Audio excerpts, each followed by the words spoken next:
Hi viewers, welcome to Myra Media. NTR గారి biopic కథానాయకుడు release అయింది. నిన్న మహానాయకుడు కూడా రిలీజ్ అయిందండి.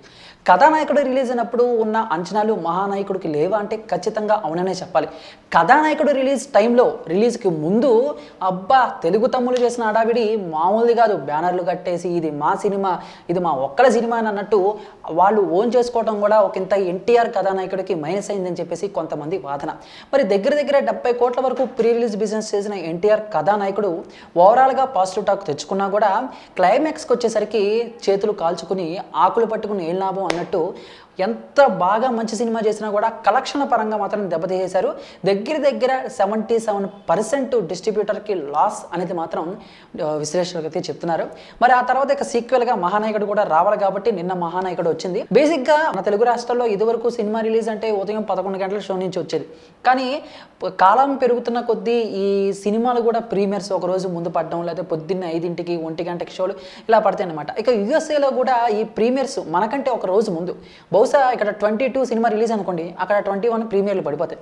అక్కడ టాక్ని బట్టి మన వాళ్ళు ఇక్కడ డిసైడ్ అయిపోతారు సినిమా హిట్ ఆఫ్ ఫ్లాప్ అని. అలానే మహానాయకుడు ప్రీమియర్స్ ఫిబ్రవరి 21 కూడా యూఎస్ఏలో భారీ రేంజ్లోనే దగ్గర 111 లొకేషన్స్లో సినిమా రిలీజ్ అయింది. ఇక ఈ సినిమా కలెక్షన్స్ అంటే ప్రీమియర్ కలెక్షన్స్ వచ్చేసరికి $1,460 కలెక్ట్ చేసింది. సో అంతకుముందు ఆయన సినిమా కథానాయకుడితో చూసారా, కథానాయకుడితో పోల్చుకుంటే ఇది చాలా చాలా చాలా తక్కువ అమౌంట్. కథానాయకుడు ప్రీమియర్ షోలో వచ్చేసరికి $3,73,000 క్రియేట్ చేశారు బాలకృష్ణ గారు. ఇక దాంతో క్రిష్ గారు బాలకృష్ణ గారు కాంబినేషన్లో అంతకు ముందు వచ్చిన గౌతమిపుత్ర శాతకర్ణి రికార్డ్స్లు కూడా బ్రేక్ అయిపోయినాయి.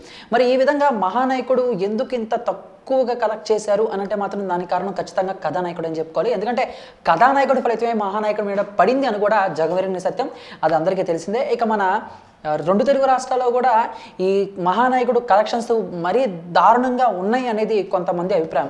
కథానాయకుడు ఫస్ట్ డే కలెక్షన్స్ 2 తెలుగు రాష్ట్రాల్లో కలుపుకుని దగ్గర 7 కోట్ల వరకు ఉంటే, ఆ తర్వాత మరో బయోపిక్ యాత్ర కలెక్షన్స్ కూడా ఫస్ట్ డే 2 కోట్ల వరకు కలెక్ట్ చేసినాయి. కానీ మహానాయకుడు మాత్రం 1,50,00,000, 1,20,00,000 ఇలా సరిపెట్టుకోవాల్సి వచ్చింది. ఇక సినిమా పాజిటివ్ టాక్ సొంతం చేసుకుంది కాబట్టి రానున్న కాలంలో ఈ కలెక్షన్స్ మరింత పెరిగే అవకాశం ఉంది అని అంటున్నారు. ఏదేమైనా కూడా ఇలా యూఎస్ఏలోను 2 తెలుగు రాష్ట్రాల్లోనూ మహానాయకుడు కలెక్షన్స్ మాత్రం చాలా దారుణంగా ఉన్నాయని చెప్పుకోవటంలో కాస్త బాధగా ఉందని. సో ఇక కలెక్షన్స్ పెరిగితే మంచిదే కదా. మరి దీనిపై మీ యొక్క అభిప్రాయాన్ని కామెంట్ రూపంలో మాకు తెలియజేసి, ఈ వీడియో మీకు నచ్చితే లైక్ చేసి అందరికీ ఇచ్చేలా షేర్ చేయండి. ఇటువంటి ఇంట్రెస్టింగ్ లేటెస్ట్ అప్డేట్స్ ఎప్పటికప్పుడు మీ హోమ్ పేజ్ పై రావాలి అనుకుంటే మైరా మీడియాని సబ్స్క్రైబ్ చేసుకోవడం మాత్రం మర్చిపోకండి. Thank you. Please do subscribe Myra Media. Please subscribe Myra Media. Subscribe to Myra Media. Please like, share and subscribe to Myra Media for lot of film news, gossips and hot news.